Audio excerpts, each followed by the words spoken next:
الحمد للہ رب العالمین والصلاة والسلام علی سید الانبیاء والمرسلین نبینا محمد وعلی آلہ وصحبہ اجمعین اما بعد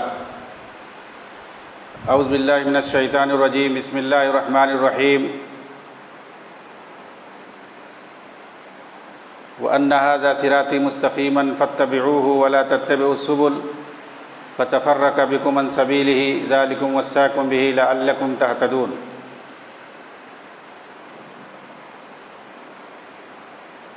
محترم سامعین کرام اور حاضرین مجلس،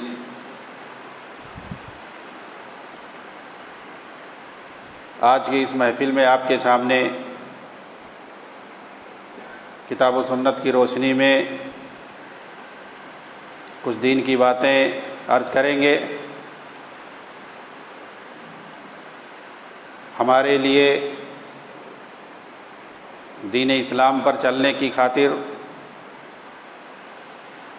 کون سا طریقہ اور کون سا منہج بہتر ہے بلکہ واجب ہے کہ جسے اپنائیں اور جس پر ہم چلیں، اور وہ کون سے باطل مناہج اور وہ طریقے ہیں جن سے ہمیں بچنے کی ضرورت ہے، بالخصوص موجودہ دور میں۔ آپ کے سامنے میں نے قرآن کریم کی ایک آیت پڑھی ہے جس کے اندر اللہ رب العالمین نے فرمایا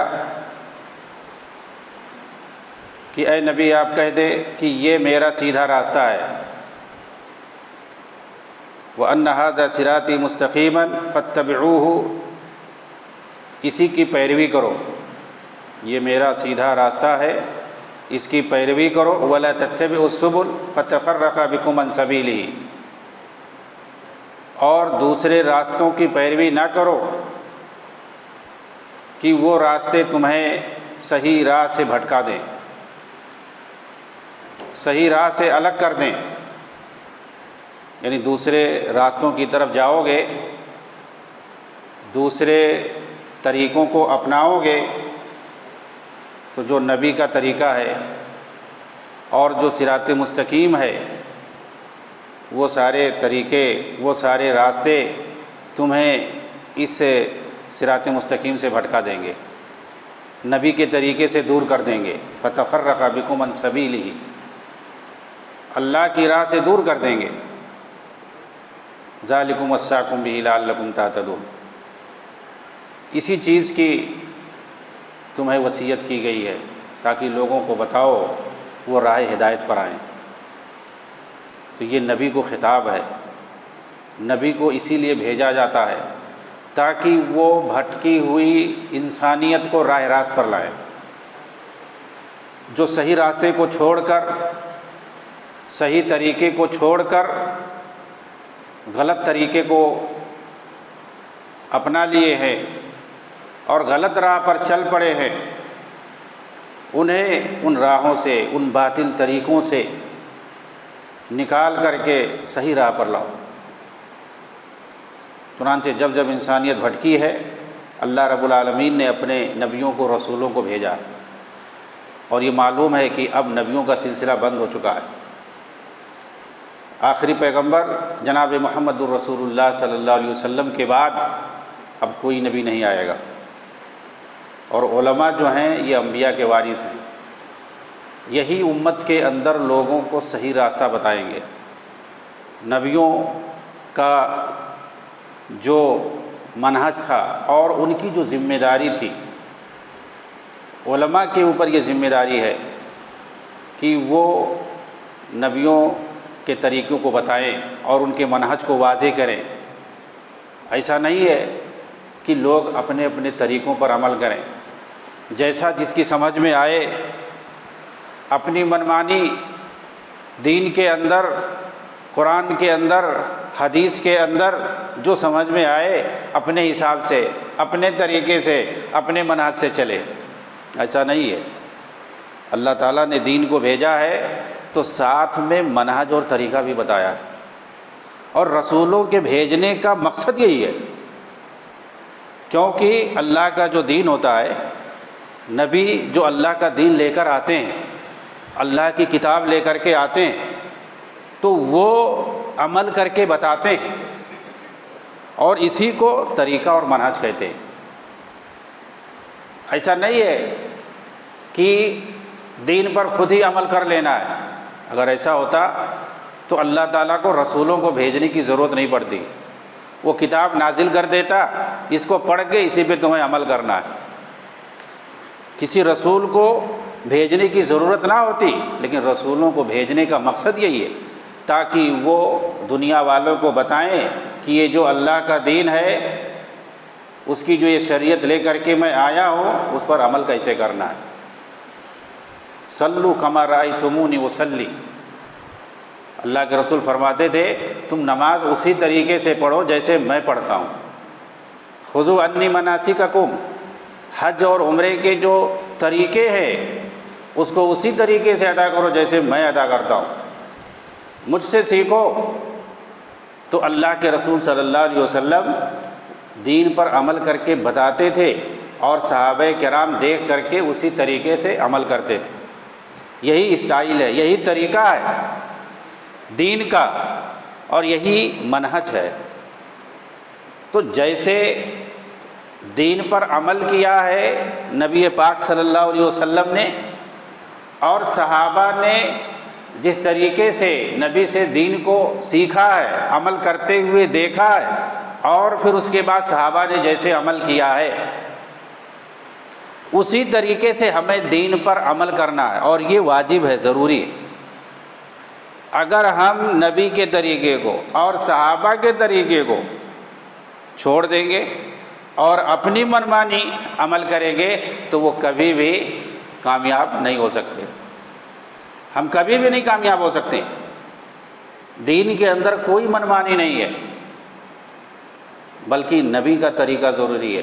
آپ دیکھیں جو افتراق والی حدیث ہے، بہت ہی اہم حدیث ہے، ہر کوئی اپنے اپنے حساب سے اس کو بیان کرتا ہے اور سمجھنے کی کوشش کرتا ہے۔ افتراق والی حدیث سے مراد یہ ہے جس کے اندر یہ آیا ہے کہ یہ امت جو ہے 73 فرقوں میں بڑھ جائے گی، مشہور ہے۔ افترقت الامت، افترقت الیہود علی 71 فرقہ، وافترقت النصارى علی 72 فرقہ، کہ یہودی 71 فرقوں میں، نصارہ 72 فرقوں میں، وستفترق امتی علی 73 فرقہ، اور میری امت جو ہے 73 فرقوں میں بڑھ جائے گی۔ کلھا فی النار الا واحدہ، قالوا من یا رسول اللہ، قال ما انا علیہ واصحابی۔ اللہ کے رسول نے فرمایا وہ سب جہنمی ہوں گے سوائے ایک کے۔ صحابہ نے فوراً پوچھا اللہ کے رسول وہ کون لوگ ہوں گے؟ جو لوگ جنت میں جائیں گے وہ کون لوگ ہوں گے؟ تو آپ نے کیا فرمایا؟ ما انا علیہ الیوم و اصحابی، یہ وہ لوگ ہوں گے جو اس طریقے اور منہج پر قائم ہوں گے جس پر آج میں ہوں اور میرے صحابہ ہیں۔ دیکھیں یہ بہت اہم ہے۔ تو یعنی کامیابی کا جو انحصار ہے، جو بنیاد ہے، وہ دین کو صرف اپنانے پر نہیں ہے، دین پر عمل کرنے پر نہیں ہے، بلکہ دین کو اپنا کر اسی طریقے سے دین پر عمل کرنا جیسے نبی صلی اللہ علیہ وسلم نے عمل کیا ہے اور جس طریقے سے صحابہ نے عمل کیا ہے۔ کیونکہ نجات کا جو ذریعہ ہے، اللہ کے رسول نے بتایا ہے کہ کامیابی کا ذریعہ کیا ہے، کامیاب کون لوگ ہوں گے؟ جو اس طریقے اور منہج پر قائم ہوں گے جس پر آج میں ہوں اور میرے صحابہ ہیں۔ ما انا علیہ اليوم، ما انا علیہ اليوم و اصحابی۔ اور بعض روایت میں الجماعہ ہے، یعنی صحابہ اس سے مراد ہے، صحابہ کی جماعت۔ تو وہ اتھارٹی ہے، وہ اسوہ اور نمونہ ہے پوری امت کے لیے، قیامت تک کے لیے وہ معیار ہیں۔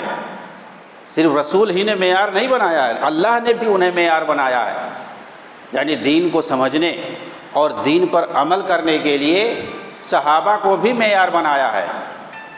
اللہ تعالیٰ نے جس طریقے سے رسول اکرم صلی اللہ علیہ وسلم نے بنایا ہے، چنانچہ اللہ تعالیٰ نے فرمایا آمنوا بمثل ما آمنتم بہ فقد اہتدوا، اگر وہ لوگ وَإِنْ آمَنُوا بِمِثْلِ مَا آمَنْتُمْ بِهِ فَقَدِ اهْتَدَوْا، اگر وہ لوگ ایمان اسی طریقے سے لائیں گے جیسے تم لوگ لائے ہو تو پھر وہ کامیاب مانے جائیں گے، وہ ہدایت پر ہوں گے، ورنہ وہ اختلاف کا شکار ہوں گے۔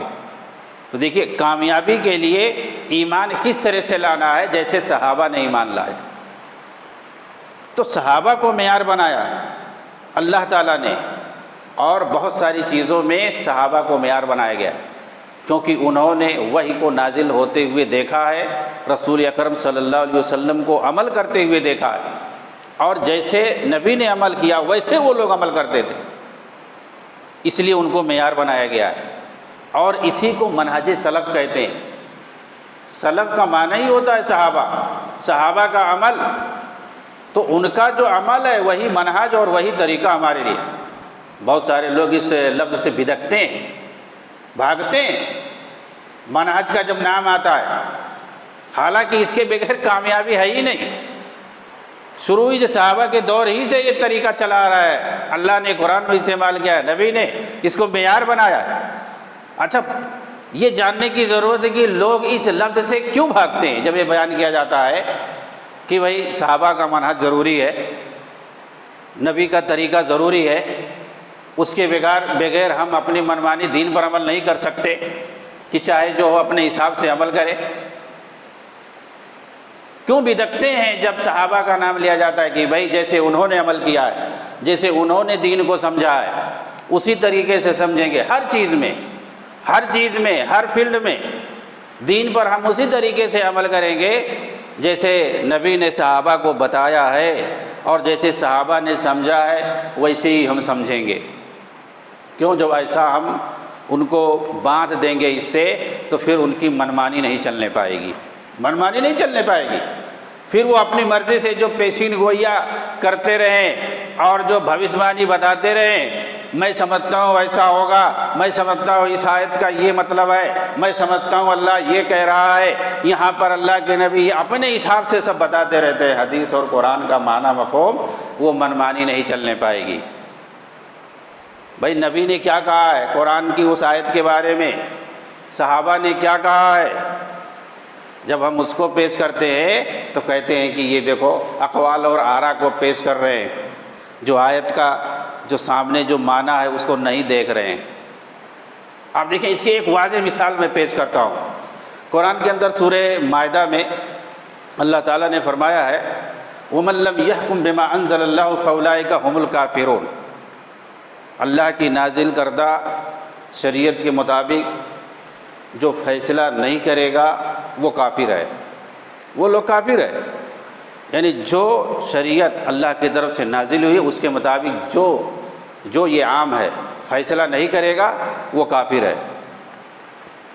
اب دیکھیے اس میں کیا ہے، اسے ایک بات تو اللہ تعالیٰ نے تو یہاں تو عام بات کہی ہے، من کا مطلب کوئی معمولی شخص ہو یا کوئی بڑا شخص ہو، کوئی جماعت ہو یا کوئی حکومت ہو، کوئی بھی ہو، ایک معمولی فرد ہو یا کوئی بڑا فرد ہو، کوئی رعایا ہو یا حاکم ہو، کوئی بھی ہو، یہ من ہے، ہر ایک کو یہ حکم ہے، ہر ایک کو پابند بنایا گیا ہے کہ وہ اس کے پاس اگر کوئی فیصلہ آتا ہے، فیصلہ کسی کے پاس بھی آ سکتا ہے، ایک گھر کا جو مالک ہے وہ اپنے گھر میں فیصلہ کرتا ہے کسی بھی بات میں، کورٹ میں، مجلس میں یا کہیں بھی، کسی بھی چیز کا اگر وہ ذمہ دار ہے اس کے بعد فیصلہ آ سکتا ہے۔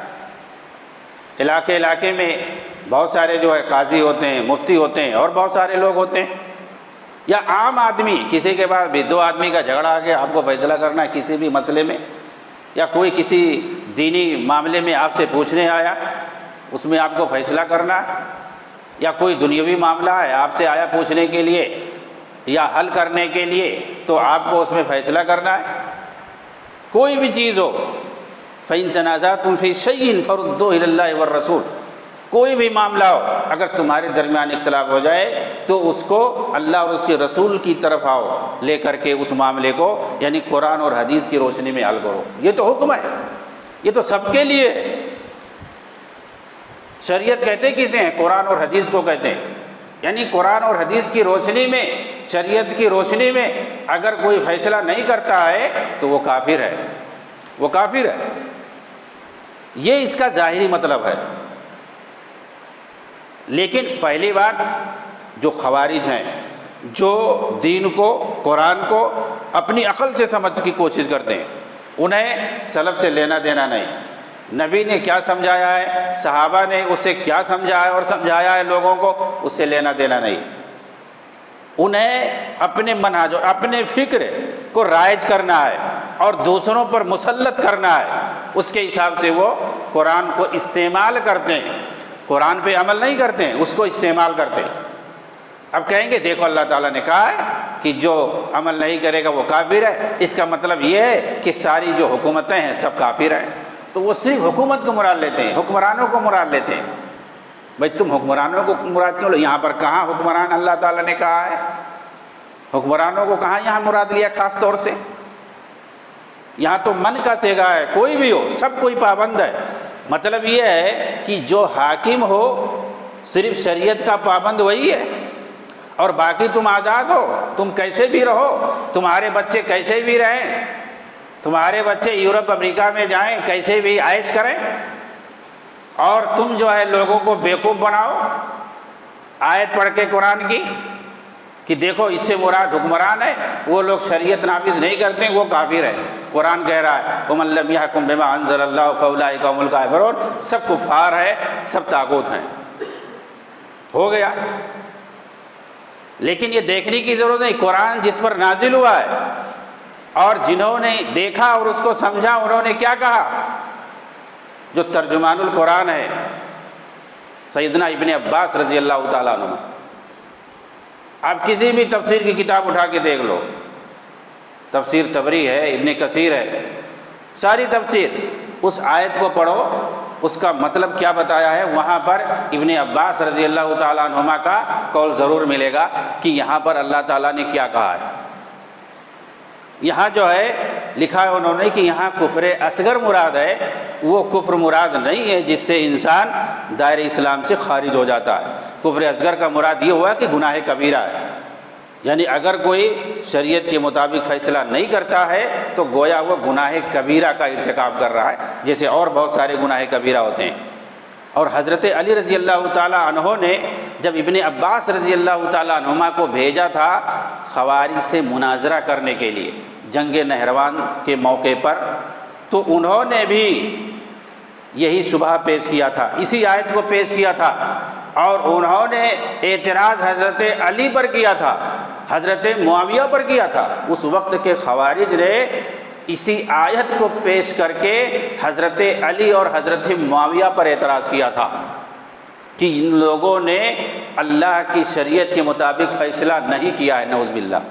اس وقت کے خوارج نے اسی آیت کو پڑھا تھا، حضرت ابن عباس رضی اللہ تعالیٰ عنہما کے سامنے انہوں نے یہ آیت پڑھی، کہا دیکھو اللہ نے کہا وَمَن لَّمْ يَحْكُم بِمَا أَنزَلَ اللَّهُ فَأُولَٰئِكَ هُمُ الْكَافِرُونَ۔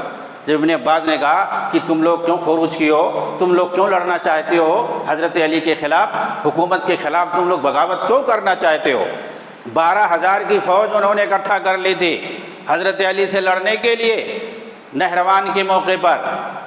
جب حضرت ابن عباس نے سوال کیا، ان کے بہت سارے اعتراض تھے، اس کی تفصیل میں ہم نہیں جاننا چاہتے ہیں۔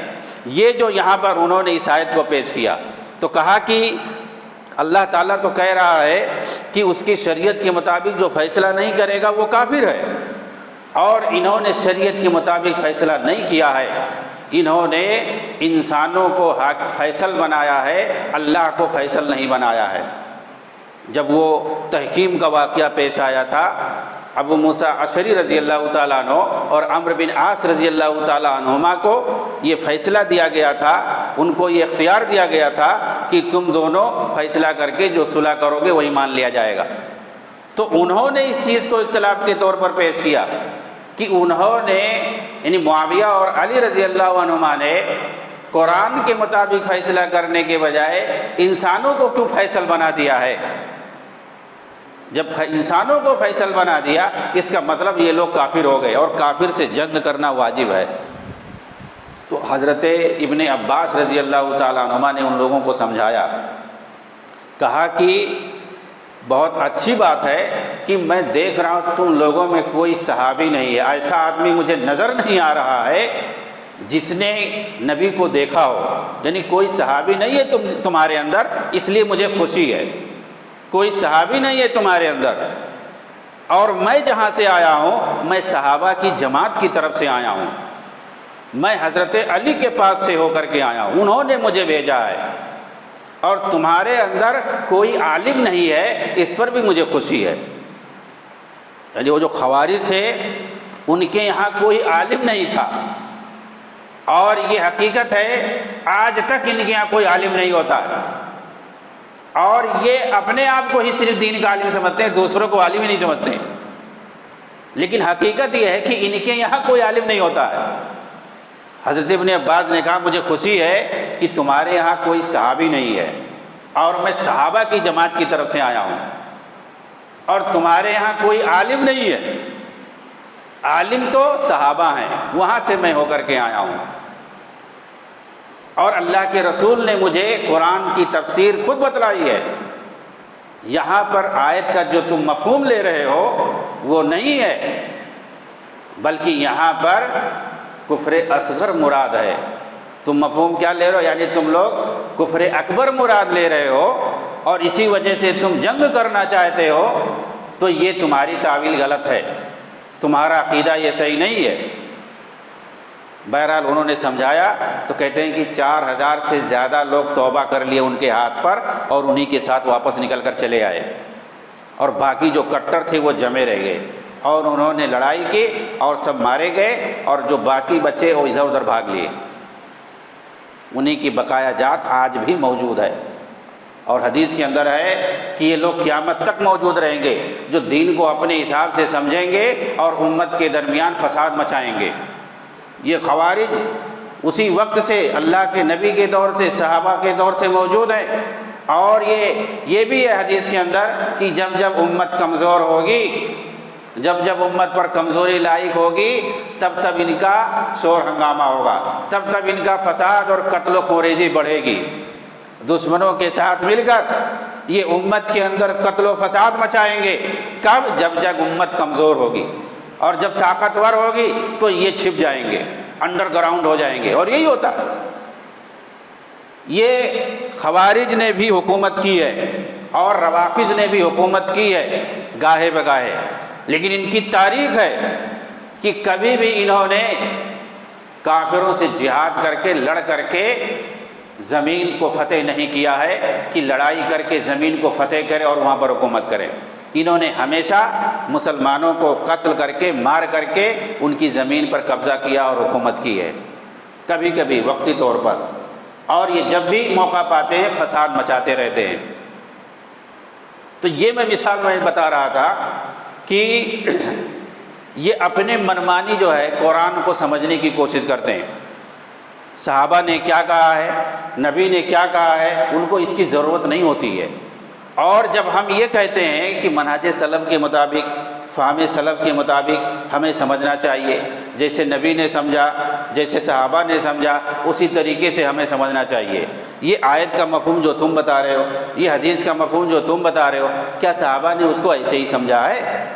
ہم جب تفسیر میں جا کر کے دیکھتے ہیں، صحابہ کے اقوال میں جا کر کے دیکھتے ہیں، نبی کی حدیثوں میں جا کر کے جب ہم دیکھتے ہیں، ہمارے سامنے حدیثوں کے انبار ہیں، صحیح بخاری ہے، صحیح مسلم ہے، ابو داؤد ہے، ترمذی ہے، نسائی ہے، حدیث کی بہت ساری کتابیں ہیں۔ ہر کتاب میں آپ کو کتاب الامارہ ملے گا، کتاب الجماعہ ملے گا، کتاب الجہاد ملے گا، اس کو کیوں نہیں پڑھتے ہو؟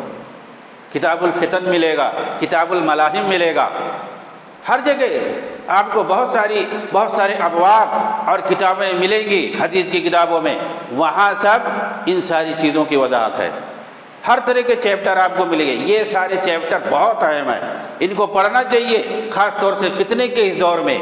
کتاب الملاحم، کتاب الفتن، کتاب الجماعہ، کتاب الجہاد اور کتاب الامارہ، کہ کیسے جو ہے رعایا اور حکام کا آپس میں کیسے دینی تعامل ہونا چاہیے، ہر ایک کے کیا حقوق ہیں، یہ کتاب الامارہ کے اندر، صحیح بخاری ہو، صحیح مسلم ہو، خاص طور سے صحیح مسلم کے اندر بتلایا گیا ہے۔ لیکن یہ لوگ ان ابواب کے سامنے ان چیپٹر کو کھولتے ہی نہیں ہیں۔ اس لیے آپ دیکھیں نبی صلی اللہ علیہ وسلم کے بعض صحابہ کو سمجھ میں نہیں آیا، قرآن کی ایک آیت ہے الذین آمنوا ولم یلبسوا ایمانہم بظلم اولئک لہم الامن وہم مہتدون، کہ جو لوگ ایمان لائے اور ایمان لانے کے بعد انہوں نے ظلم نہیں کیا وہی لوگ ہدایت پر ہوں گے۔ الذین آمنوا ولم یلبسوا ایمانہم بظلم، ایمان لانے کے بعد جنہوں نے ظلم نہیں کیا وہی لوگ ہدایت پر ہوں گے۔ بعض صحابہ نہیں سمجھ پائے تو وہ بڑے پریشان ہوئے، کہنے لگے اینا لم یظلم نفسہ، کون ہم میں جو اپنے حق پہ ظلم نہ کر۔ ظلم تو ہر انسان کرتا ہے، چاہے اپنے اوپر یا دوسرے کے اوپر، انسان تو ظالم ہی پیدا ہوا، کچھ نہ کچھ تو ظلم اس سے سرزد ہوتا ہی ہے۔ گناہ کا ہونا یہ بھی ظلم ہے، تو انسان سے غلطی ہو رہی ہے، ظلم ہے وہ، تو انسان تو ظالم ہی ہے، کچھ نہ کچھ وہ تو ظلم کرتا ہی ہے۔ تو یہ کیسے ہو پائے گا کہ انسان ظلم نہ کرے؟ تو پھر تو وہ فرشتہ ہو جائے گا۔ تو اللہ کے رسول سے سمجھنے کے لیے گئے، یہ نہیں کہ اپنے حساب سے اپنے منمانی اس کو سمجھنے کی کوشش کی، اللہ کے رسول سے وہ سمجھنے کے لیے گئے کہ اللہ کے رسول یہاں پر ظلم سے کیا مراد ہے، ہم میں تو ہر کوئی ظالم ہے۔ تو اللہ کے رسول نے کہا جو تم سمجھ رہے ہو وہ مراد یہاں نہیں ہے۔ کیا تم نے لقمان علیہ السلام کا وہ قول نہیں پڑھا جو اپنے بیٹے کو نصیحت کرتے ہوئے انہوں نے کہا تھا یا بنی لا تشرک باللہ ان الشرک لظلم عظیم، اے میرے بیٹے شرک نہیں کرنا کیونکہ یہ بڑا ظلم ہے۔ یہاں ظلم سے مراد شرک ہے، مطلب یہ ہے کہ ایمان لانے کے بعد جنہوں نے شرک نہیں کیا وہ ہدایت پر ہوں گے، وہ امن یافتہ ہوں گے، قیامت کے دن انہیں امن یافتہ کہا جائے گا، یعنی وہ امن و امان میں رہیں گے، انہیں کوئی تکلیف نہیں ہوگی۔ تو اس کے بعد صحابہ کی سمجھ میں آئے، تو اسے پتہ کیا چلا ہے اگر ہمیں کہیں کنفیوژن ہو دین کے کسی بھی مسئلے میں، اگر ہمیں کنفیوژن ہو تو ہمیں علماء سے پوچھنا چاہیے، اپنا معنی نہیں نکالنا چاہیے خود سے اور سمجھ لینا چاہیے۔ جو معتبر علماء ہیں ان سے ہمیں جا کر کے سمجھنا چاہیے، جو کتاب و سنت کو صحیح سے سمجھا سکیں اور جو نبی صلی اللہ علیہ وسلم کا فہم رکھتے ہوں اور صحابہ کا فہم رکھتے ہوں، یعنی نبی کے اقوال اور صحابہ کے اقوال کی روشنی میں وہ قرآن اور حدیث کی تشریح کرتے ہوں، ان سے ہمیں سمجھنا چاہیے۔ لیکن جو صرف پیشین گوئی کرتے ہوں، اپنی منمانی بتاتے ہوں کہ میں سمجھتا ہوں، میری رائے یہ ہے، ایسا ہونا چاہیے ویسا ہونا چاہیے، ایسے لوگوں کے پاس نہیں جانا چاہیے۔ جو قرآن کی حدیث میں، قرآن و حدیث کی روشنی میں جو دین کی تشریح کریں، صحابہ کے اقوال کی روشنی میں، صحابہ اور سلف کے منہج کی روشنی میں جو دین کی تشریح کرتے ہوں ان کے پاس ہمیں جانا چاہیے۔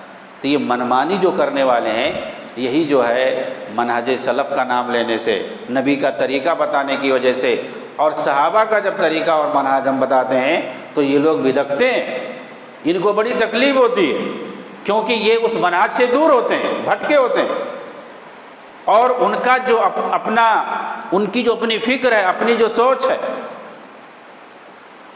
پھر ان کی وہ فکر اور سوچ باطل ٹھہرے گی، سلف کے منہج کے سامنے اس کی کوئی حیثیت نہیں رہ جائے گی۔ آپ دیکھیے اسی روشنی میں موجودہ دور میں بہت ساری اس طرح کی باطل تنظیمیں پیدا ہوئی اور انہوں نے دین کی تشریح منمانی کرنا شروع کی، جن کی وجہ سے موجودہ دور میں امت کے اندر کس طرح کی فسادی تنظیمیں پیدا ہوئیں اور امت کے اندر انہوں نے تباہی اور بربادی کی تاریخ رقم کر دی ہے کہ آپ اگر دیکھیں گے اسلامی تاریخ میں تو اس قدر آپ قتل اور غارت گری نہیں دیکھیں گے کہ موجودہ دور میں جتنا ان لوگوں نے کیا ہے، چاہے وہ مصر کے اندر کالعدم تنظیم اخوان المسلمین ہو جو 1928 کے اندر پیدا ہوئی تھی، اور چاہے بر صغیر کے اندر 1941 کے اندر جماعت اسلامی نام کی تنظیم ہو جو ہندوستان کے اندر پیدا ہوئی تھی۔ ان لوگوں کی سوچ اور فکر نے، اگر آپ دیکھیں گے سید قطب انہوں نے کیا کہا ہے کہ ہمیں ایک ایسی گروہ پیدا کرنا چاہیے جو موجودہ دور کا جو جاہلی نظام اور سسٹم ہے، یہ نبی کے دور سے بھی زیادہ جہالت میں پڑی ہوئی ہے۔ اس سے ہمیں بالکل الگ تھلگ ہو کر کے رہنا چاہیے، اور پھر اس کے بعد اس پر واجب ہے کہ اس نظام باطل کو ختم کر دے، جڑ سے اکھاڑ دے۔ یعنی ایک طرف رہو لیکن ان سے الگ رہو۔ علی اسماوی جو ان کے خاص دوست تھے، انہوں نے اپنی کتاب جو اخوان المسلمون کو چھوڑ کر کے انہوں نے لکھا سر الجماع نام کر کے، اس کے اندر انہوں نے لکھا کہ وہ جمعہ کی نماز ہی نہیں پڑھتے تھے، کہتے تھے کہ جو ہے جمعہ ابھی ہمارے اوپر فرض ہی نہیں ہوا، کیونکہ جن کے ساتھ ہمیں پڑھنا یہ اس لائق نہیں ہے کہ ان کے ساتھ جمعہ پڑھی جائے۔ اور بہت ساری خرافات ان کی کتابوں میں آپ کو ملے گی، خاص طور سے ان کی کتاب جو معالم فی الطریق ہے، اس کو آپ دیکھو گے، یہ اخوان المسلمین کے لوگ، جماعت اسلامی کے لوگ اس کا اردو میں ترجمہ اور دوسری زبان میں ترجمہ کر کے رکھتے ہیں۔ اور جتنی دہشت گرد تنظیمیں ہیں، القاعدہ، داعش، جبہت النصرہ اور جماعت التکفیر اور بڑی بڑی جماعتیں جو خاص طور سے عربوں میں، وہ سب اس کتاب کو لے کر کے رکھنے پڑتے ہیں۔ اس کے اندر وہ سب طریقے بتائیں کہ کیسے ہمیں اپنا جو ہے سسٹم اور نظام قائم کرنا ہے، ہٹ کر کے یعنی مسلمانوں کو، جو موجودہ دور میں جو مسلمان ہے ان کے نزدیک کوئی مسلمان ہے ہی نہیں، حتیٰ کہ مسجدوں کی ممبروں پر جو اذان بلند کیے جا رہے ہیں یہ صرف دکھاوا ہے، یہ صرف دکھاوا ہے، اس سے کچھ ہوتا جاتا نہیں ہے، اس طرح کی چیزیں۔ اور الہاد کی الگ باتیں، وحدت الوجود کی الگ باتیں، تفسیر کی کتاب میں صحابہ کرام پر، انبیاء پر جو تہمتیں اور الزام ہیں وہ الگ سے ان کے یہاں ہیں۔ حتیٰ کہ انہوں نے تو ایک جگہ اپنی کتاب میں لکھا ہے کہ اسلام جو ہے یہ مارکسزم اور نصرانیت کا جو ہے معجون مرکب ہے، نعوذ باللہ۔ مارکسزم کیا؟ اشتراکیت۔ کارل مارکس سے یہ بڑے متاثر تھے کہ یہ جو ہے غریبوں کا بڑا ہمدرد ہے، ایسا ہے ویسا ہے۔ کہا مارکسزم اور نصرانیت ان دونوں کا مکسچر ہے اسلام، نعوذ باللہ۔ اسلام ان لوگوں کا محتاج ہے؟ اسلامی نظام کیا مارکسزم کا، اشتراکی نظام کا محتاج ہے؟ نصرانیت کا محتاج ہے؟ تو یہ سب کیا ہے؟ ان لوگوں کو چھپاتے ہیں، ان کی ساری باتوں کو۔ حضرت ابو سفیان رضی اللہ تعالیٰ عنہ، ان کو کہا کہ یہ تو منافق تھے، منافق تھے، ان کے دل کے اندر ایمان داخل ہی نہیں ہوا تھا، زبان سے انہوں نے اسلام قبول کیا تھا، نعوذ باللہ۔ ارے تم دیکھنے گئے تھے؟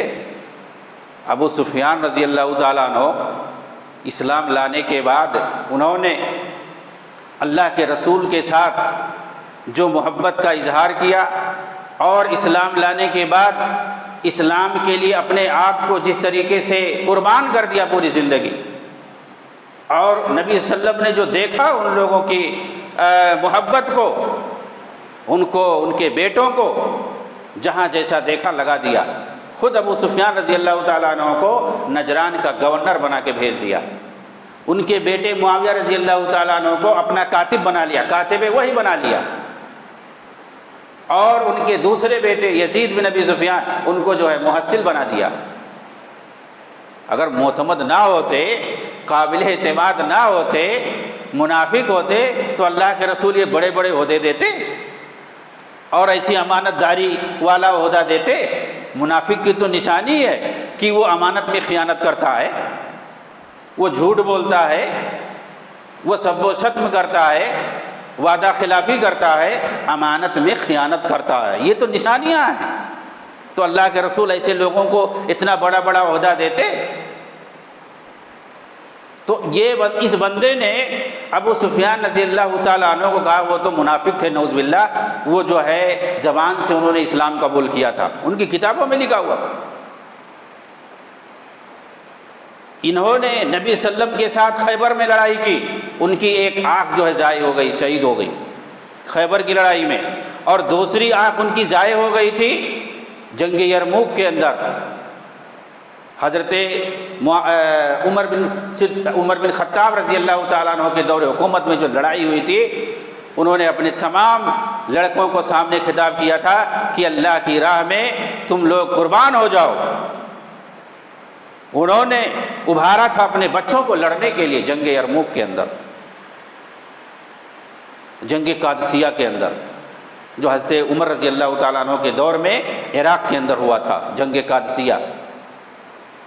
وہ جب تک زندہ رہے اپنے آپ کو دین اسلام کے لیے فدا کر دیا، اور آخری عمر میں وہ نابینا ہو گئے تھے، ان کی دونوں آنکھیں کہاں جو ہے شہید ہوئی تھیں، اللہ کی راہ میں جہاد کرتے ہوئے۔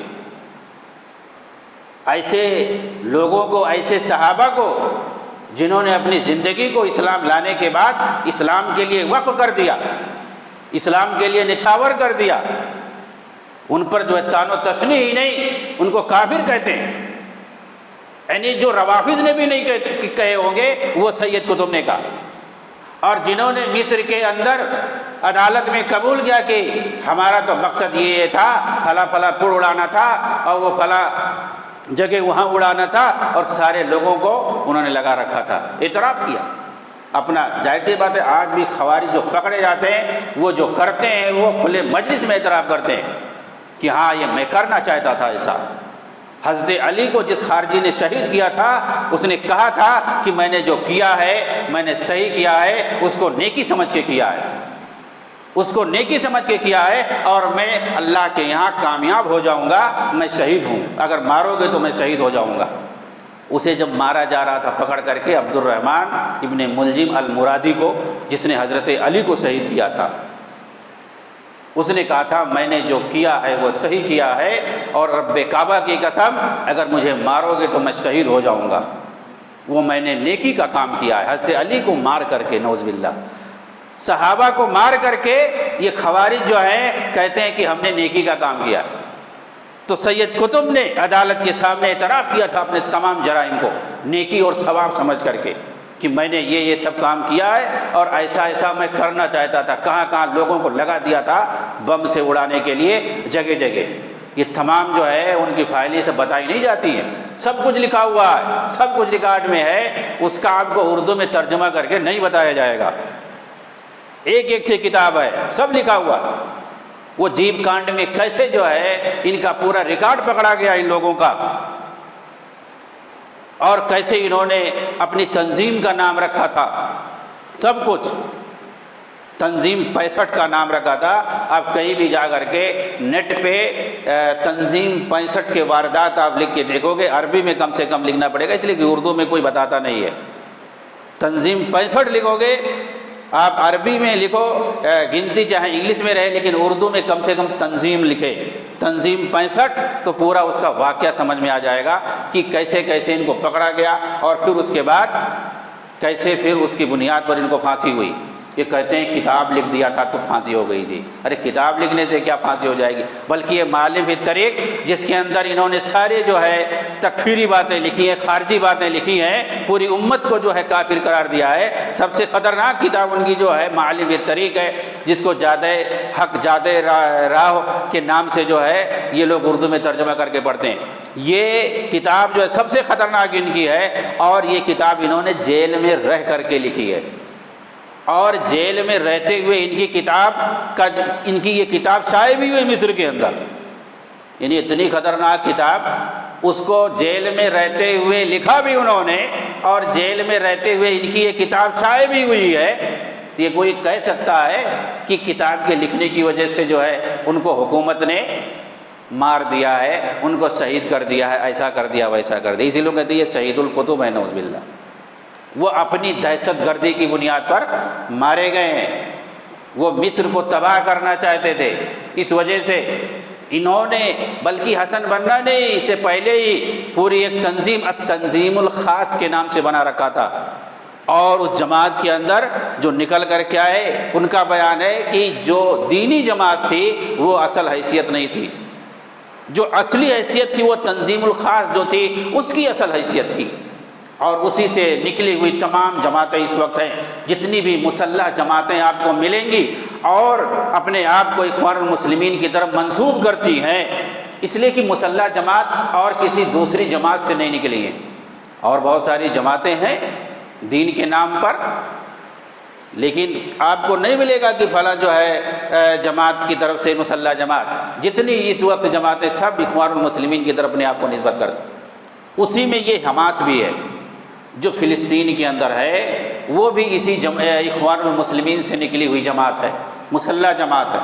اور یہ لوگ باقاعدہ صراحت کے ساتھ کہتے ہیں کہ ہم جو لڑائی کرتے اپنی تنظیم کی خاطر لڑائی کرتے ہیں، تنظیم کی خاطر ہم جہاد کرتے ہیں، یعنی تنظیم ہماری جماعت جو کہے گی اسی کی سربلندی کے لیے اور اسی کو سر نمایاں کرنے کے لیے ہم لڑائی کرتے ہیں۔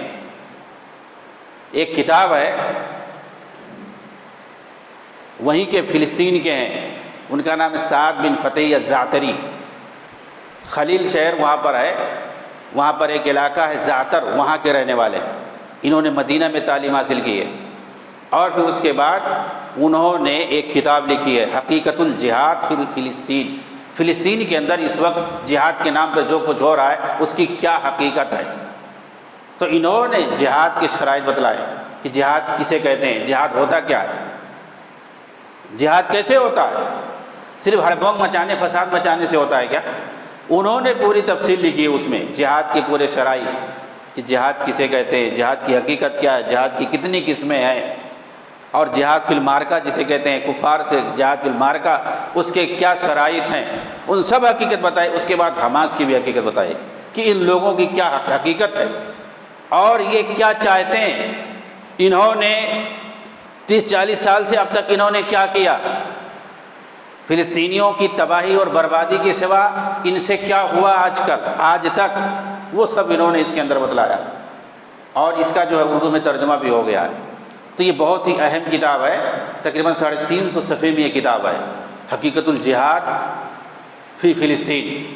اس کو اگر پڑھیں گے تو سمجھ میں آئے گا کہ کیا یہ لوگ ناٹک کرتے ہیں اور کیسے انہوں نے عالم اسلام کے اندر فساد اور تباہی مچایا ہوا ہے اخوان المسلمون نے، اور جو لوگ اس فکر کے حامل ہیں، چنانچہ کیسے یہ دشمنوں کا اہل کار بنتے ہیں، خاص طور سے جو عالم اسلام کے اندر اہل السنہ ہیں، ان کو کیسے ٹارگٹ کیا جائے، ان کو کیسے ختم کیا جائے، اور خاص طور سے ان میں جو اہل توحید ہے، اور ان کا کیا مقصد ہوتا ہے، جو اصل جو قلب ہے عالم اسلام کا عرب ممالک، ان کو کیسے وہاں پر آپس میں لڑائی کرا کے مشغول رکھا جائے ایک دوسرے سے، تاکہ ترقی نہ ہو سکے وہاں پہ۔ ظاہر سی بات ہے فساد رہے گا، لڑائی رہے گی تو وہاں بالکل ترقی نہیں ہوگی۔ اور یہ کہ کیا اسلام کے اندر صرف لڑائی ہی ہے، امن و شانتی نہیں ہے، دشمن سے صلح اور معاہدہ نہیں ہے، صرف لڑائی ہے؟ کیا طاقت اور کمزوری کا موازنہ نہیں ہے؟ یہ نبی صلی اللہ علیہ وسلم کے دور میں بھی ہوا ہے، صحابہ کے دور میں بھی ہوا ہے، اور اسلامی تاریخ اس سے بھری پڑی ہے کہ مسلمانوں پر کبھی طاقت اور غلبے کی حالت ہوتی ہے اور کبھی کمزوری اور مغلوبی کی حالت ہوتی ہے۔ جہاں تک دین اسلام کا تعلق ہے تو دین اسلام کبھی بھی مغلوب نہیں ہوگا، کبھی بھی مغلوب۔ بہت سارے لوگ ایسا بولتے دین اسلام کمزور، دین اسلام کمزور نہ تھا، نہ ہوگا، نہ کبھی ہے، نہ رہے گا۔ اسلام یعنی دین کبھی مغلوب نہیں ہوتا، اس کے ماننے والے مسلمانوں کی حالت بتا رہے ہیں، یعنی مسلمان کبھی مغلوب رہے اور کبھی غالب رہے، کبھی طاقتور رہے کبھی کمزور رہے۔ ظاہر سی بات ہے کمزوری کے بہت سارے اسباب ہوتے ہیں، کمزوری کے بہت سارے اسباب ہیں، ان میں سب سے بڑا سبب ہے ان کا اللہ کے دین کو چھوڑنا، دور ہونا، توحید سے دور ہونا، شرک اور بدعات میں پڑ جانا، یہ سب سے بڑی کمزوری ہے۔ جب تک مسلمان توحید کو اپنائیں گے نہیں، ان کے یہاں طاقت آ ہی نہیں سکتی ہے، وہ کمزوری کا شکار ہی رہیں گے۔ آپ دیکھیں کیا نبی صلی اللہ علیہ وسلم کے زمانے میں جب مسلمان کمزوری کی حالت میں تھے تو کیا اس وقت لڑائی بڑائی کرتے تھے؟ مکہ میں 13 سال سب سے زیادہ مکہ میں تھے، وہاں پر کیا مسلمانوں نے مکہ میں لڑائی کی؟ بلکہ بعض لوگوں نے اگر سوال کیا، اپنی کمزوری کا اظہار، اپنی جو ہے پریشانی کا شکایت کی، تو اللہ کے رسول نے ان کو ڈانٹا اور کہا تم لوگ صبر نہیں کرتے؟ پہلے کے لوگ دیکھو نبیوں کو آرے سے چیر دیا جاتا تھا، انہیں ستایا جاتا تھا، لیکن انہوں نے صبر کیا۔ صبر کرو، اللہ تعالیٰ کامیابی دے گا۔ ہجرت ہو گئی، یعنی گھر بار کو چھوڑ دیا دین کی خاطر، لیکن کیا اس وقت جو وہاں پر حکومت تھی یا مکہ کے اندر جن لوگوں کی سربراہی تھی، کیا ان سے ٹکرایا؟ اللہ کے نبی نے ان لوگوں سے لڑائی کی یا صحابہ کو ایسا کہا؟ نہیں، کیونکہ اس وقت کمزوری کی حالت تھی۔ لیکن جب طاقت اکٹھا ہوئی اور مسلمانوں کی جمعیت ہوئی اور مدینہ کے اندر مسلمانوں کے اندر طاقت پیدا ہوئی، جس اعتبار سے طاقت ہوئی اس حساب سے اللہ کے رسول نے حرکت کیا۔ اور آپ دیکھیں جب مسلمانوں کے اندر طاقت آئی اس وقت جو ہے جہاد کو واجب کیا گیا۔ تو یہ توازن ہونا، ابن تیمیہ رحمہ اللہ نے لکھا ہے کہ مسلمانوں پر یہ دونوں حالات قیامت تک آتے رہیں گے، کبھی طاقتور ہوں گے کبھی کمزور ہوں گے۔ جب وہ طاقتور ہوں گے تو انہیں مدنی زندگی کے فارمولے پر عمل کرنا کہ نبی صلی اللہ علیہ وسلم نے مدینہ میں رہ کر کے کیسے عمل کیا ہے، وہ زندگی ہمارے لیے قابل نمونہ ہے۔ اور جب کمزوری کی حالت میں مسلمان رہیں تو نبی صلی اللہ علیہ وسلم کی مکی زندگی قابل نمونہ ہے۔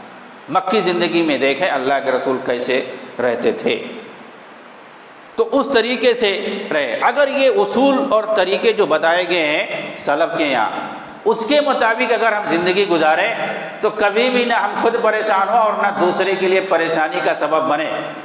ہم خود بھی نہیں تباہ ہوں گے اور دوسروں کے لیے بھی تباہی کا سبب نہیں بنیں گے۔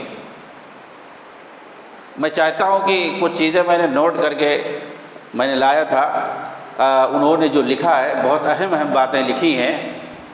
یہ سعد بن فتح الزعتری نے مدینہ میں انہوں نے تعلیم حاصل کی ہے اور اس کے بعد وہ جا کر کے فلسطین میں وہاں پہ دعوت اور تبلیغ کا کام وہ کرتے تھے۔ یہ مت سمجھیے کہ جو ہے صرف ہمارے یہاں برائی ہے، شرک ہے، بدعات ہے، انحرافات ہے اور مغربی کلچر ہے، یورپین کلچر چھایا ہوا ہے، ہر چیز جو ہے یہ فلم ہے، یہ دنیا بھر کی چیزیں۔ ایسا نہیں ہے کہ صرف ادھر ہی ہندوستان میں، ہر جگہ یہ برائی ہے۔ فلسطین کے بارے میں پتہ نہیں کیا کیا لوگ سوچتے ہوں گے، وہاں جا کر کے انہوں نے دعوت و تبلیغ کا کام کیا اور لکھا، کہا کہ ہمارے یہاں جو برائی ہے شاید کہ دنیا میں کہیں ہوگا۔ تو وہاں جا کر کے وہ تبلیغ کا کام کرنے لگے اور وہیں پر رہ کر کے انہوں نے یہ کتاب لکھی ہے۔ یہ جہاد کے شرائط لکھتے ہوئے بتاتے ہیں کہ فقہا نے جہاد کی مشروعیت کے لیے یہ شرط لگائی ہے کہ قتال کا سبب توحید باری تعالیٰ کی سربلندی ہو، اس کے اندر دین اسلام اور مسلمانوں کا دفاع ہو۔ آپ دیکھیے کلمہ توحید کی سربلندی اور مسلمانوں کا دفاع، دو چیز۔ اس کے بعد انہوں نے لکھا ہے، ہم تفصیل میں نہیں جائیں گے، حدیث کی روشنی میں یہ سب باتیں انہوں نے لکھی ہیں کہ مسلمانوں کا دفاع اور توحید کی سربلندی۔ توحید کی سربلندی کئی حدیثوں میں ہے کہ جس کا مقصد یہ ہے اللہ کی راہ میں جہاد کرنے کا کہ کلمہ توحید سربلند ہو تو وہ اصل جہاد کرنے والا ہے۔ لیکن اگر کوئی کسی کا مقصد یہ نہیں ہے، کوئی عصبیت کی بنیاد پہ لڑ رہا ہے، کوئی بہادری کی بنیاد پہ لڑ رہا ہے، کوئی زمین کی بنیاد پہ لڑ رہا ہے، کوئی خاندان کی بنیاد پہ لڑ رہا ہے، تو وہ اللہ کی راہ میں جہاد کرنے والا نہیں ہے۔ کہا فلسطین میں جو جہاد ہو رہا ہے نا، یہ توحید کی سربلندی کے لیے تو نہیں ہے، باقی دوسرے مقاصد کے لیے ہیں، باقی دوسرے مقاصد کے لیے ہیں۔ احمد یاسین جو حماس کے سربراہ تھے، انہوں نے باقاعدہ کہا میڈیا کے سامنے کہ یہودی جو ہیں، یہودیوں سے ہمیں کوئی اختلاف نہیں، وہ ہمارے بھائی ہیں۔ ہماری لڑائی ان لوگوں سے جنہوں نے زمین چھینی ہے، حکومت سے ہے۔ ہماری زمین جنہوں نے چھینی ہے، ہم اس کے لیے لڑ رہے ہیں۔ اسی طریقے سے جیسے ایک بھائی، ہمارا سگا بھائی اگر ہماری زمین چھین لیتا تو ہم اس سے بھی لڑائی کرتے، ویسے ہی ہم ان لوگوں سے لڑ رہے ہیں جنہوں نے ہماری زمین چھینی ہے۔ ہمیں یہودیوں سے کوئی نفرت نہیں ہے، ان سے ہمیں کوئی عداوت اور بغض نہیں ہے، نعوذ باللہ۔ یعنی ایک دم جہالت والی بات، یہ بالکل جہالت والی بات ہے۔ پہلی بات بھائی، یہودیوں سے تو بغض اور نفرت رکھنا ہی چاہیے، اور دشمن وہ سب سے کٹر دشمن ہیں مسلمانوں کے۔ قرآن کہہ رہا ہے کہ سب سے بڑے دشمن مسلمانوں کے یہود ہیں، اور یہ کہہ رہے ہیں کہ وہ ہمارے دشمن نہیں ہیں، ہم جو ہے ان کو اپنا بھائی سمجھتے ہیں، ہمیں ان سے کوئی بغض نہیں، عداوت نہیں ہے۔ ہم تو لڑائی کر رہے ہیں ان لوگوں سے جنہوں نے ہماری زمینیں چھینی ہیں۔ ارے بھائی کون ہے؟ یہودی تو ہیں، اور کون ہے؟ انہوں نے تو چھینی ہے۔ ان لوگوں سے ہم لڑائی کر رہے ہیں۔ اور دیکھیے جہالت اس پر کہ جیسے اگر کوئی ہمارا سگا بھائی چھینا ہوتا ہماری زمین تو اس سے بھی ہم لڑائی کرتے۔ زمین کی بنیاد پر کسی کو قتل کر دو گے، یہ اسلام کہاں کہتا ہے؟ یعنی ایک زمین کا ایک ٹکڑا، اس کی وجہ سے تم اپنے سگے بھائی کو قتل کر دو گے، لڑائی کرو گے؟ یہ اسلام نہیں سکھاتا ہے کہ اگر کوئی جو ہے زمین تمہارا بھائی تم سے لے لڑ کر کے چھین لے تو اب تم اس کو جاؤ قتل کر دو۔ ارے تم کو قصاصاً قتل کیا جائے گا، لیکن جو زمین چھینا ہے اس کو قتل نہیں کیا جائے گا، شریعت میں ایسا حکم نہیں ہے۔ زیادہ سے زیادہ اس کو جیل ہوگا، اس کو تعزیری سزا ہوگی، اس کو حکومت واپس دلائے گی، اس کو جو ہے مارا نہیں جائے گا۔ لیکن اگر تم بھائی کو مار دو گے تو تم کو قصاصاً قتل کیا جائے گا، اور پھر آخرت میں جو سزا ہے وہ الگ سے، آخرت میں جو سزا ہے قتل کا وہ الگ سے ہے۔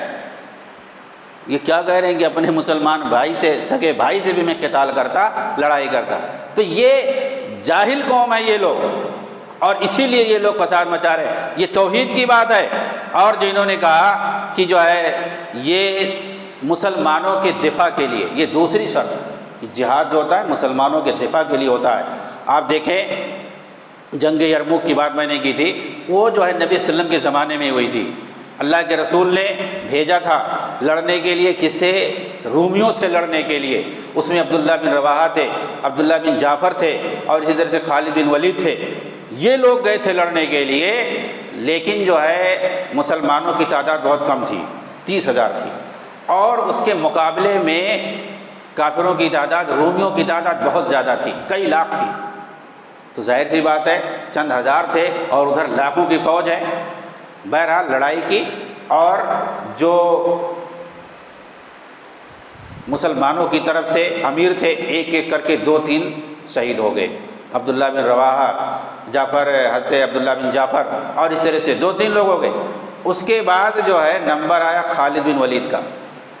خالد بن ولید جب انہوں نے اپنے ہاتھ میں جھنڈے کو لیا تو اس کے بعد انہوں نے سوچا کہ جو ہے یہاں پر اپنے آپ کو ہلاکت میں ڈالنا ہے، جیت پانا بہت مشکل ہے۔ پھر انہوں نے حکمت عملی اختیار کی اور پیچھے اپنی فوج کو کئی حصوں میں بانٹ دیا اور ادھر ادھر کر دیا، اور دھیرے دھیرے میدان کو چھوڑ کے پیچھے جانے لگے۔ اور پھر اس کے بعد واپس آئے اور باہر سے جو کئی حصہ بنا دیا تھا ایک ایک کر کے آئے۔ تو ان لوگوں نے سوچا کہ لگ رہا ہے ان کے پاس مدد آ رہی ہے، باہر سے الگ الگ جماعتیں آ رہی ہیں، اس کا مطلب ان کو باہر سے مدد آ رہی ہے۔ تو وہ لوگ تھوڑا ٹھہر گئے اور میدان سے پیچھے وہ بھی ہٹ گئے۔ جب حضرت خالد نے دیکھا کہ دشمن جو ہے پیچھے ہٹ رہا ہے میدان سے، تو رات کے اندھیرے میں یہ اپنی پوری فوج لے کر کے وہاں سے بھاگ لی، پوری فوج لے کر کے بھاگ لی اور آ کر کے مدینہ پہنچ گئے۔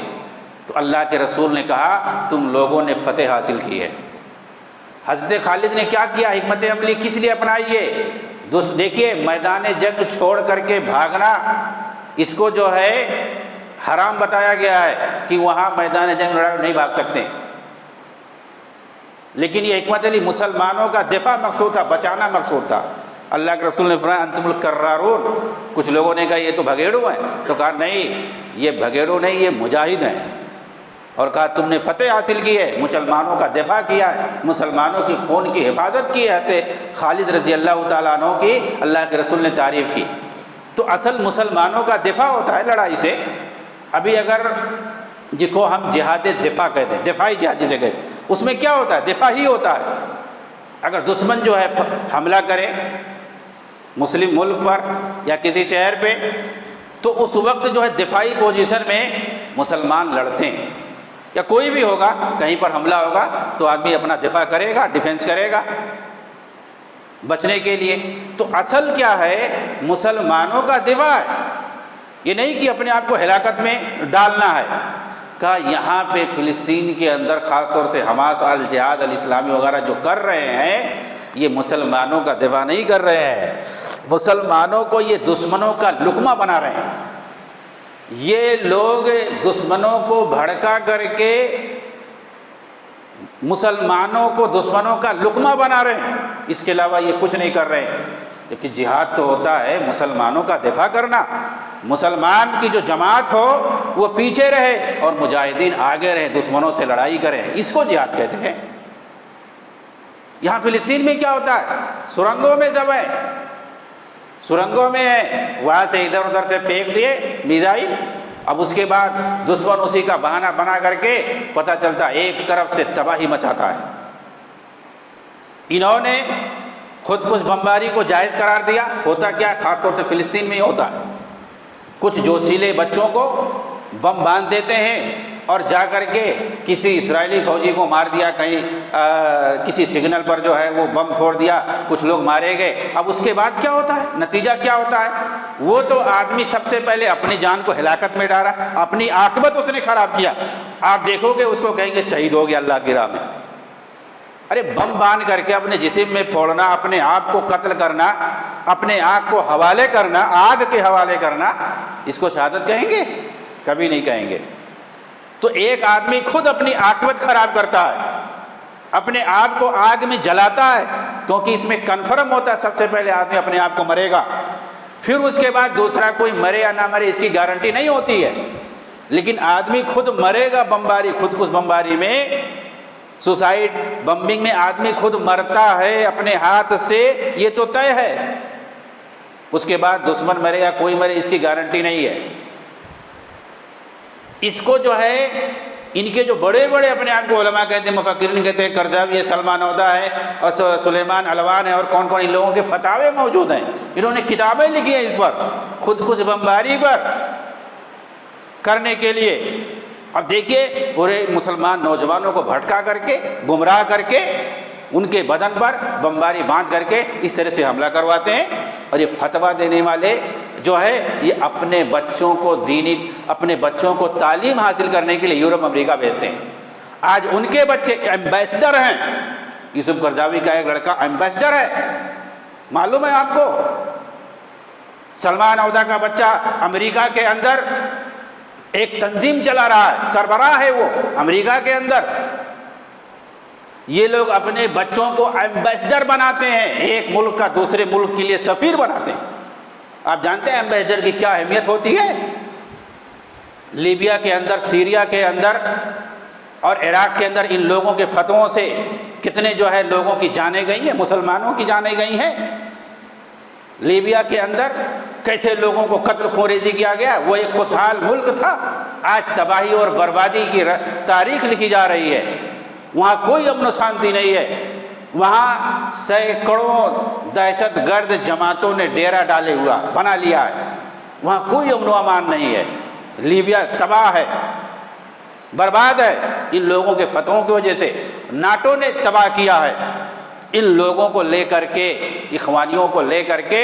ناٹو فوج ظاہر سی بات ہے وہ صلیبی فوج ہے، مسلمانوں کا دشمن، وہ تو بظاہر بنایا گیا تھا ناٹو تاکہ روس کے خلاف حملہ کرے۔ آج تک ایک بھی حملہ روس کے خلاف نہیں کیا ناٹو نے، ایک بھی میزائل کسی جو ہے روسی مصلحت میں یا اس کے جو ہے کسی اس کے اہداف کو ٹارگٹ نہیں کیا۔ ناٹو نے جہاں بھی حملہ کیا آج تک صرف مسلمانوں پر حملہ کیا، افغانستان سے لے کر کے عراق، یمن، سیریا، لیبیا، سوڈان، فلسطین، ہر جگہ جہاں بھی حملہ کیا ہے اس نے صرف مسلمانوں پر حملہ کیا۔ اور اس کے سب سے زیادہ اڈے آپ کو معلوم ہونا چاہیے ترکی میں، 24 اڈے، فوجی اڈے اس کے ترکی میں ہے، وہیں سے حملہ کرتا ہے ناٹو پورے مسلم ممالک پر۔ کہاں پہ ہے؟ ترکی کے اندر ہے۔ اور یہ اخوانیوں کا ترکی بہت محبوب ملک ہے، سارے وہیں بھاگ بھاگ کے جاتے ہیں، اور ناٹو وہیں پر ہے، 24 اڈے اس کے ہیں، اتنا اڈے نہ اس کے امریکہ میں نہ کسی یورپی ممالک میں، کیونکہ وہاں سے کہاں حملہ کریں گے؟ یورپی ملک میں اگر رہے گا تو مسلم ملک پر حملہ کیسے کریں گے؟ ترکی بالکل قریب ہے، بالکل بارڈر پر ہے، عرب ممالک کے بارڈر پہ ہے، وہیں سے وہ حملہ کرتے ہیں پوری مسلم ممالک پر۔ اور لیبیا کے اندر تو ان لوگوں نے تباہی مچائی ہے۔ تو یہ دشمنوں کے ساتھ مل کر کے مسلمانوں کو تباہ اور برباد کرتے ہیں۔ یہ کہا جہاد تو اصل ہوتا ہے بھئی مسلمانوں کو تحفظ دینا، مسلمانوں کا دفاع کرنا۔ لیکن یہ لوگ کیا کرتے ہیں، اس کا جو حواس کا جو ترجمان ہے موسیٰ ابو مرزوق، اس کا بیان ابھی بھی ریکارڈنگ میں ہے، ابھی جلد لیٹسٹ ریکارڈنگ ہے اس کا، ٹی وی پر اس نے ریکارڈنگ کیا، ایک سوال کا جواب دیتے ہوئے جب اس نے پوچھا کہ یہ جو 500 کلومیٹر لمبے سرنگ تم لوگوں نے بنا رکھے ہیں غزہ کے اندر، اس میں تو غزہ کے عوام کو کیوں نہیں تم جانے دیتے ہو حفاظت کے لیے، اپنے جان کے تحفظ کے لیے؟ تو کہا اس کو ہم لوگوں نے بنایا اپنے پیسے سے، اس میں ہم لوگوں نے دشمن سے حفاظت کے لیے، اپنی جانوں کی حفاظت کے لیے ہم نے بنا رکھا ہے۔ جہاں تک غزہ کے عوام کا تعلق ہے تو اس کی حفاظت کی ذمہ داری اقوام متحدہ پر ہے اور اسرائیل پر ہے، وہ لوگ، ان لوگوں کی حفاظت کی ذمہ داری ہے، ہم لوگوں کی حفاظت کی ذمہ داری نہیں ہے۔ تو یہ مت سمجھنا آپ لوگ کہ غزہ کی وہ لوگ نمائندگی کرتے ہیں، غزہ کی تباہی کی وہ تاریخ لکھ رہے ہیں۔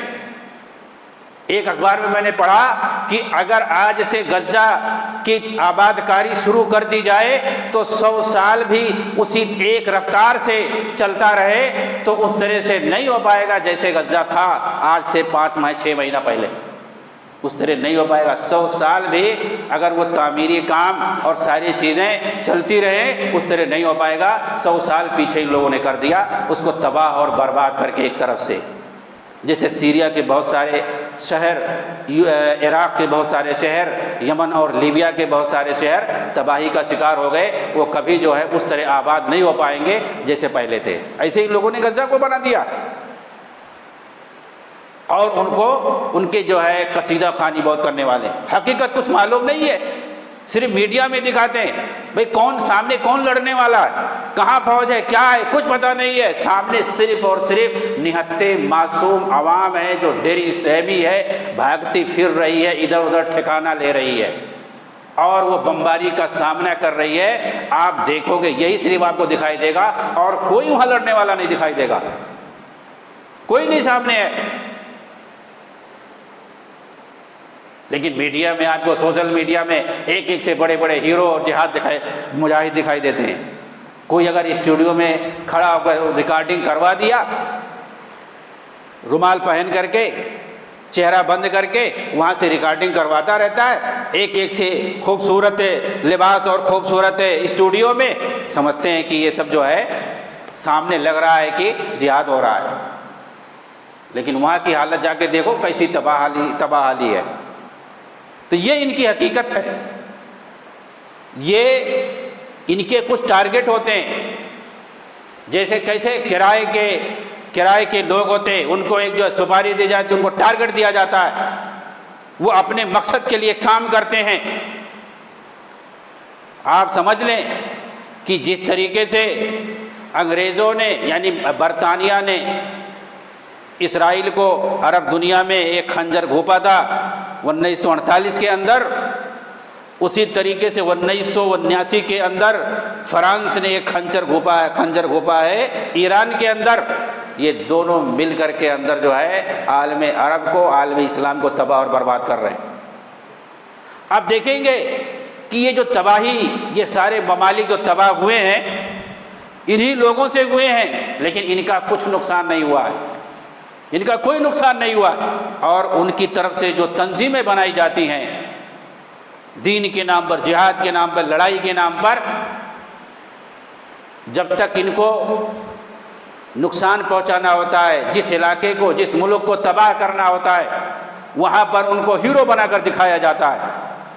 یہ القاعدہ ہے، انہوں نے سیریا کے اندر، عراق کے اندر فلاں جگہ انبار میں، کرکوک میں، فلوجہ میں، فلاں جگہ انہوں نے حکومت قائم کر لی ہے، اب یہاں پر اسلامی خلافت قائم کریں گے اور اس کے بعد دھیرے دھیرے یہ پورے دنیا پہ چھا جائیں گے، پورا دکھایا جاتا ہے، ان کے بیان ریکارڈ کروائے جاتے ہیں اور پھر اس کے بعد سزائیں دیتے ہوئے دکھائی جاتی ہیں، قتل کرتے ہوئے دکھائے جاتے ہیں، اور پھر انہیں کو یہ بھی دکھایا جاتا ہے کہ یہ یورپ والوں کے ساتھ اور جو کچھ سیاح ہیں، کچھ رپورٹر ہیں، ان کو پکڑ کر رکھے تھے، ان کو بڑے اچھے سے ان کی خاطرداری کی اور ان کو صحیح سے رکھا قیدی بنا کر کے، اور پھر اس کو چھوڑتے بھی ہے، کچھ لوگوں کو مارتے ہیں۔ یہ پورا جو ہے نوٹنکی چلتی ہے کچھ دنوں تک، جب تک کہ وہ علاقہ، جب تک کہ وہ ملک تباہ نہیں ہو جاتا ہے، تب تک یہ نوٹنکی چلتی رہتی ہے۔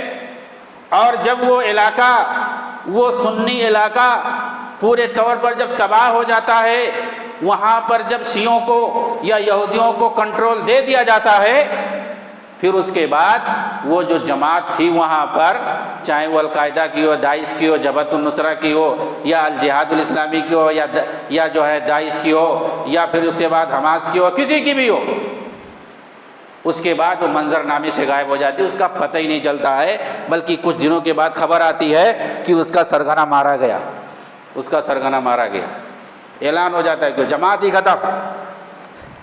ابھی جب وہاں پر مسلمان طاقتور تھے تو ایسا لگتا تھا کہ یہ لوگ اسلامی خلافت قائم کر دیں گے، لیکن جب وہاں پر مسلمان ختم ہو گئے، ان کی حکومت گئی، ان کی طاقت گئی، اور ان کے نوجوانوں کو مار دیا گیا، ان کے علماء کو جیل میں ڈال دیا گیا یا مار دیا گیا، سب سرمایہ ختم، ان کی پوری انرجی، پوری طاقت ختم، ان کا اقتدار ختم، اور دوسروں کو قبضہ دلا دیا گیا۔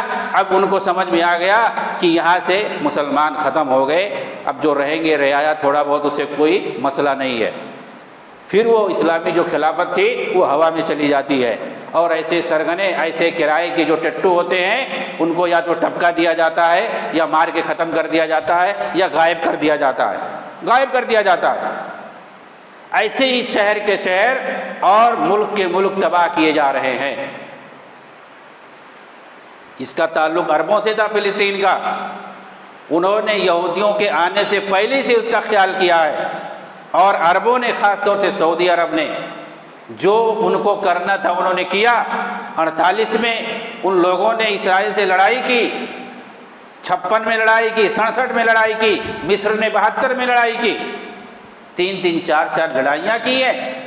اس کے بعد انہوں نے دیکھا کہ ہمارے سامنے صرف اسرائیل نہیں ہے، ہمارے سامنے ساتھ میں اس سے بڑھ کر کے امریکہ بھی ہے، فرانس بھی ہے، برطانیہ بھی ہے، یہ تین طاقت اس کے سامنے ہے۔ ہمارے پاس جب اتنی طاقت ہو جائے گی کہ ہم ان ملکوں کو شکست دے سکیں، امریکہ کو بھی، برطانیہ کو بھی، اور فرانس کو بھی، کیونکہ یہ تینوں جو ہیں پروٹسٹنٹ طبقے سے تعلق رکھتے ہیں، ان کی جو حکمرانی ہے امریکہ کے اندر، فرانس اور برطانیہ کے اندر، ان تینوں ملکوں میں سب سے زیادہ اسلام کے کٹر دشمن رہتے ہیں۔ جہاں پر اس مسلمانوں کے خلاف وہاں پر سازشیں رچی جاتی ہیں۔ ان 3 ملکوں کے اندر یہاں کا جو حکمراں طبقہ ہے تینوں ملکوں کے اندر، فرانس، برطانیہ اور اسی طرح سے امریکہ، اسلام کے خلاف، مسلمانوں کے خلاف سب سے زیادہ سازش یہاں پر رچی جاتی ہے حکمران طبقہ کے اندر۔ اور دیکھیں گے آپ، جو مسلمانوں کے اندر جو منافقین ہیں وہ سب انہی ملکوں میں جا کے بیٹھتے ہیں، یہیں سے وہ بھی سازش کرتے ہیں مسلمانوں کے خلاف۔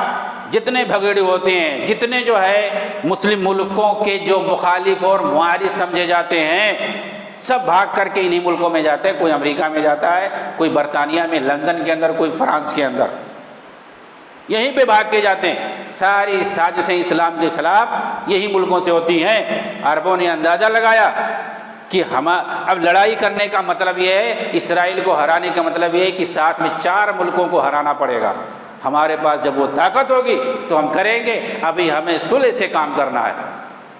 لیکن اس کے بعد جب دیکھا کہ عرب والے اب ایسا سمجھ رہے ہیں کہ ان کو صلح سے کام کرنا ہے، اور اقوام متحدہ کے ذریعے یہ فلسطینیوں کو ایک آزاد ریاست دلانا چاہتے ہیں، کیونکہ پہلے تو ایسا نہیں تھا، پہلے تو اسرائیل کو ختم کرنا چاہتے تھے، لڑ کر کے زیر کرنا چاہتے تھے، پورے فلسطین پر قبضہ کرنا چاہتے تھے۔ لیکن جب مسلمانوں نے دیکھا کہ ممکن نہیں ہے یہ، تو انہوں نے بھی صلح کر لی، کہا کہ ٹھیک ہے ہم ختم تو نہیں کر سکتے، لیکن یہ کہ جو اقوام متحدہ نے جو 48 میں جو فیصلہ کیا تھا کہ 45% زمین فلسطینیوں کی رہے گی اور 55% زمین اسرائیل کی، اس کو ہم مانتے ہیں، اور 67 سے پہلے جو 45% زمین جو فلسطینیوں کی تھی وہ ان کو دی جائے، کیونکہ 67 میں اسرائیل نے جو حملہ کیا اور اس کے بعد اور زیادہ حصوں پہ قبضہ کر لیا۔ اس وقت فلسطین کے پاس صرف 12% زمین ہے۔ ابھی غزہ اگر ختم ہو جائے گا تو پھر اس کے بعد صرف اور صرف 6 اور 7% زمین بچے گی۔ تو یہ انہوں نے فیصلہ کیا کہ 67 سے پہلے جو 45% زمین تھی وہ اسرائیل کو، فلسطین کو واپس دی جائے، اور جو یروشلم ہے، بیت المقدس ہے، وہ اس کی راجدھانی ہو، اس کو ایک آزاد ریاست بنایا جائے۔ اس کے لیے عربوں کی سفارتی کوششیں چل رہی تھیں۔ لیکن اس کے بعد اسرائیل نے سوچا یہ تو پھر مشکل ہو جائے گا، ہمارے جو خواب ہیں پورے نہیں ہوں گے، انہوں نے دوسری طرف سے اپنا اس طرح سے منافقین امت کو ساتھ لے کر کے کبھی بھی ایسا معاملہ ہوتا ہے تو یہ فوراً فساد مچانا شروع کر دیتے، اور اسرائیل یہ چاہتا ہے، یہ جو کچھ 7 اکتوبر کو ہوا یہ سب اسرائیل جانتا تھا، ان لوگوں کے اسرائیل کے اندر بھی خلفشار تھا، اس کی جو حکومت تھی اندر سے بھی خلفشار ہوا تھا۔ ظاہر سی بات ہے جنگ میں مبتلا کر کے اس کو دونوں طرف سے فائدہ ہو رہا ہے، وہ یورپی ممالک سے بھی ہمدردی لے رہا ہے اور اسی طرح سے اپنے ملک کے اندر بھی اس کو ہمدردی مل رہی ہے، کیونکہ اس کو مسلمانوں سے جنگ، اس کو مقدس جنگ کا نام وہ لوگ دیتے ہیں، تو ان کو جو ہے فلسطین کے اندر بھی ان کو حمایت ملتی ہے۔ اس طرح سے اس کے اوپر جو کرپشن کے الزامات تھے اور اس نے جو غلط کچھ فیصلے کیے تھے اس کی بنیاد پر بہت ساری فوجیں چھوڑ کر کے جا رہی تھی، تو یہ لڑائی شروع کرنے سے اس کو ایک ہمدردی ملی اور اس کی حکومت کو اسٹیبلٹی اور مضبوطی حاصل ہوئی ہے۔ تو یہ مسلمانوں کے خون کی تجارت دونوں طرف سے ہوتی ہے، اسرائیل سے بھی ہوتی ہے، اور ایک ساتھ کئی مقاصد حاصل کرتے ہیں۔ اب یہ 2 نیشن کا جو فارمولہ تھا، فلسطین کی آزادی کا جو منصوبہ تھا، ظاہر سی بات ہے اب وہ کہاں چلا جائے گا، وہ ٹھنڈے بستے میں چلے جائے گا جب تک یہ ختم نہیں ہوگا، وہ تو گیا، اور اس کے بعد بھی یہ لوگ آپس میں ایسے ہی تباہ حال رہیں گے۔ کہنے کا مطلب ہے کہ ہمیں سوچنے اور سمجھنے کی ضرورت ہے، اور ہمدردی کس کے ساتھ ہونی چاہیے اور کس کے ساتھ نہیں ہونی چاہیے یہ ہمیں سمجھنے کی ضرورت ہے۔ صرف میڈیا میں جہاں پر 99% جو ہے جھوٹ پروسا جاتا ہے اور کوئی بھی سچی خبر صحیح سے دکھائی نہیں جاتی ہے، ایک دوسرے کے اہل توحید کی آپ سمجھ لیں 90% تو دشمن صرف مسلمانوں میں ہیں جو اہل توحید ہیں، موحدین کے اہل توحید کے دشمن 90% تو مسلمانوں ہی میں، جتنے مشرک ہیں، جتنے بدعتی، صوفی، خرافاتی اور جو منحرف قسم کے لوگ ہیں وہ اہل توحید کے دشمن ہیں، اور کافر دنیا تو ہے ہی دشمن، خود مسلمانوں میں 90% وہ کہاں سے جو ہے صحیح خبر ہمیں کہاں تک دکھائیں گے؟ تو ہمیں اصل جو حقیقت ہے اس کو سمجھنے کی ضرورت ہے۔ میں سمجھتا ہوں کہ اس کتاب کو اگر اردو میں ترجمہ کیا گیا ہے، اس کو یہاں پہ کوئی انگریزی میں ترجمہ کرے، کوئی ہندی میں ترجمہ کرے اور اس کے بعد پھیلائے، سمجھ میں آئے گا کہ وہاں پر کیا چل رہا ہے، اور جہاد کہتے کسے ہیں، اسلامی جہاد کسی کہتے ہیں، کیسے لوگ اسپلائٹ کرتے ہیں الفاظ کو، جہاد نام کے لفظ کو اسپلائٹ کرتے ہیں، اس کا غلط استعمال کرتے ہیں اور دوسروں کو سوچتے ہیں کہ یہ کچھ نہیں کر رہے ہیں۔ اللہ تعالیٰ ایسے منافق امت سے، ایسے لوگوں سے امت کو محفوظ رکھے، بچائے، اور مسلمانوں کے جان و مال کی حفاظت فرمائے۔ جہاں بھی مسلمانوں پر ظلم ہو رہا ہے اللہ تعالیٰ تو ان کی مدد فرما، اور جو دشمن ہیں اندر کے یا باہر کے ہوں اللہ تعالیٰ تو انہیں کیفر کردار تک پہنچائے۔ اللہ تعالیٰ ہم سب کی حفاظت فرمائے، ہمیں دین کی حقیقت سمجھنے اور ایسے منافقین کو ایکسپوز کرنے اور انہیں سمجھنے کی توفیق عنایت فرمائے۔ اللہ رب العالمین سے دعا ہے کہ اللہ تعالیٰ ہم سب کو جنت کے اندر جگہ عنایت فرمائے، آمین۔ وآخر دعوانا الحمدللہ رب العالمین، والسلام علیکم ورحمۃ اللہ وبرکاتہ۔